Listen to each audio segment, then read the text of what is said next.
আসসালামু আলাইকুম রহমতুল্লাহি বারাকাতু। আজকে আমাদের গন্তব্য মক্কার ঐতিহাসিক আয়েশা মসজিদ। যারা একের অধিক ওমরা পালন করবেন তারা এই আয়েশা মসজিদে এসে ইহরাম পরিধান করে ওমরার নিয়তে 2 রাকাত নামাজ আদায় করে ওমরা পালন করতে হবে।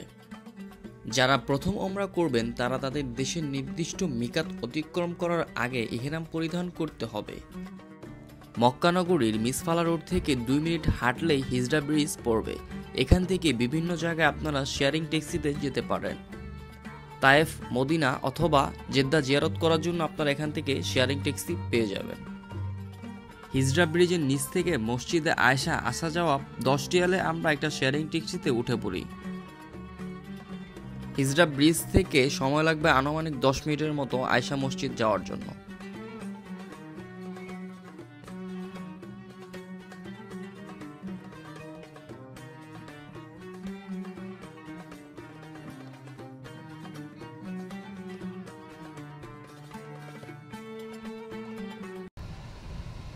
এই হচ্ছে সেই আয়েশা মসজিদ, দেখতে পাচ্ছেন অনেক সুন্দর। তো এখান থেকে হচ্ছে আমরা হেরাম পরে 2 রাকাত হেরামের নামাজ আদায় করে দেন আমরা আবার হারাম শরীফের উদ্দেশ্যে রওনা দিব। দেন ওমরা করে হালাল হয়ে দেন আমাদের হোটেলে আবার চলে যাব আমরা। এখানে কিন্তু অনেক গাড়ি পার্কিং ব্যবস্থা রয়েছে এখানে। তো অনেকে কিন্তু হোটেল থেকে এহরাম পরিধান করে ওমরা করার জন্য যায়, এটা কিন্তু একদম নাজায়েজ। আপনাদের মিকাত থেকে হচ্ছে এহরাম পরিধান করতে হবে অথবা আয়েশা মসজিদ থেকে আপনাদের এহরাম পরিধান করে 2 রাকাত নামাজ আদায় করতে হবে। আপনারা হোটেল থেকে এহরাম পরিধান করে তওয়াফ করতে পারেন, এটা জায়েজ আছে। তো আমাদের হোটেলটি ছিল মিসফালা রোডে। মিসফালা রোড থেকে আমাদের হেরেম শরীফ যেতে অলমোস্ট 2 মিনিটের মতো সময় লাগতো। তো এটা হচ্ছে কবুতর মাঠ বলা হয়, কবুতর চত্বর। এখানে অনেক কবুতর আছে, মানুষ অনেক কবুতরকে খাবার দেয়।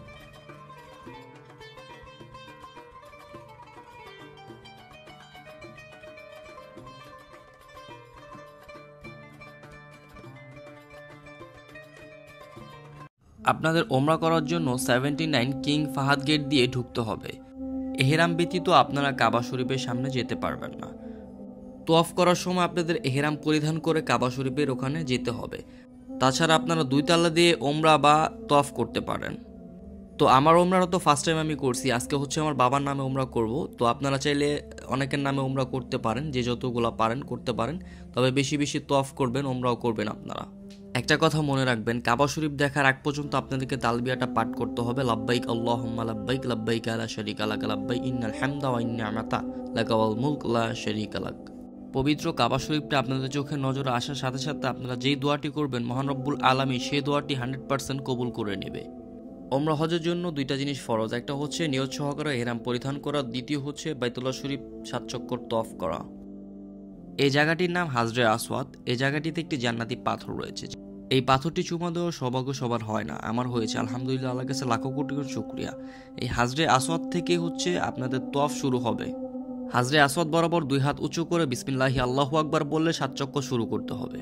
প্রথম 3 চক্কর পুরুষদেরকে এহরামের কাপড়টা ডান বগলের উপর দিয়ে নিয়ে একটু রোমল আকৃতিতে দৌড়াতে হবে। এই জায়গাটার নাম হচ্ছে রুকনি ইয়ামিনী। এখান থেকে হাজরে আসওয়াদের কোনা বরাবর যাওয়ার সময় একটা দোয়া পড়তে হয়, যেটা হচ্ছে রাব্বানা আতিনা ফিদ দুনিয়া হাসানাতা ওয়া ফিল আখিরাতি হাসানাতা ওয়া কিনা আযাবান্নার। এটাকে বলা হয় মাকাম ইব্রাহিম। হযরত ইব্রাহিম আলাইহিস সালাম যখন আল্লাহর নির্দেশে কাবা শরীফটা প্রতিষ্ঠিত করে তখন এই পাথরটির উপরে দাঁড়িয়ে কাবা শরীফটা নির্মাণ করা হয়। এই পাথরটির উপরে হযরত ইব্রাহিম আলাইহিস সালামের পদচিহ্ন রয়েছে। 7 চক্কর মনে রাখার জন্য আপনাদের হাতে একটি 7 গণা তসবিহ রাখতে পারেন। বাইতুল্লাহ শরীফ 7 চক্কর শেষ করে আমরা শুকরিয়া 2 রাকাত নামাজ আদায় করে চলে যাই সাফা মারওয়া সাই করার জন্য। যারা মূলত তওয়াফ করবেন তাদের সাফা মারওয়া সাই করার কোনো দরকার নেই। যারা শুধু ওমরা হজ করবেন তাদের সাফা মারওয়া সাই করা ওয়াজিব। হযরত ইব্রাহিম আলাইহিস সালাম যখন আল্লাহর নির্দেশে বিবি হাজেরা এবং পুত্র ইসমাইল আলাইহিস সালামকে একটি পাহাড়ে রেখে আসেন, তখন ইসমাইল আলাইহিস সালামের প্রচণ্ড তৃষ্ণা পায়। তখন বিবি হাজেরা একবার সাফা থেকে মারওয়া যায়, মারওয়া থেকে সাফায় যায়, দৌড়াদৌড়ি করে। তো এই দৌড়ানোটা আল্লাহ তাআলার কাছে অনেক ভালো লেগে যায়। কিয়ামত পর্যন্ত প্রত্যেক হাজির উপর আল্লাহ তাআলা ওয়াজিব করে দিয়েছে এই সাফা মারওয়া 7 বার সাই করা। আর আমরা হজে গেলে যে জমজমের পানি খাই, এই জমজমের পানি ইতিহাস হলো হযরত ইসমাইল আলাইহিস সালাম যখন পানি তৃষ্ণার কারণে হচ্ছে জমিনে যখন বারবার পা দিয়ে ধাক্কা দিতেছিলেন, তখন আল্লাহ তাআলার কুদরতের ইশারায় সেখান থেকে এই পানির উৎপত্তি হয়। কিয়ামত পর্যন্ত এই পানির কোনো সংকট হবে না। সাফা মারা ও সাই করার সময় এরকম গ্রিন কালার যে জায়গাটুকু রয়েছে ততটুকু জায়গায় পুরুষদেরকে একটু রোমলভাবে জোরে জোরে দৌড়াতে হয়, মহিলাদেরকে স্বাভাবিকভাবে দৌড়ালেও চলবে। সাফা মারা 7 চক্কর শেষ করে আপনাদেরকে মাথা মুন্ডন করতে হবে। মাথা মুন্ডন করে গোসল করলে আপনারা হালাল হয়ে যাবেন।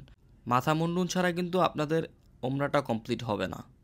তো এই ছিল আজকের এই ভিডিওটি। যদি ভিডিওটি ভালো লেগে থাকে অবশ্যই আমার চ্যানেলটিকে সাবস্ক্রাইব করবেন। সবাই সুস্থ থাকবেন, ভালো থাকবেন। আসসালামু আলাইকুম।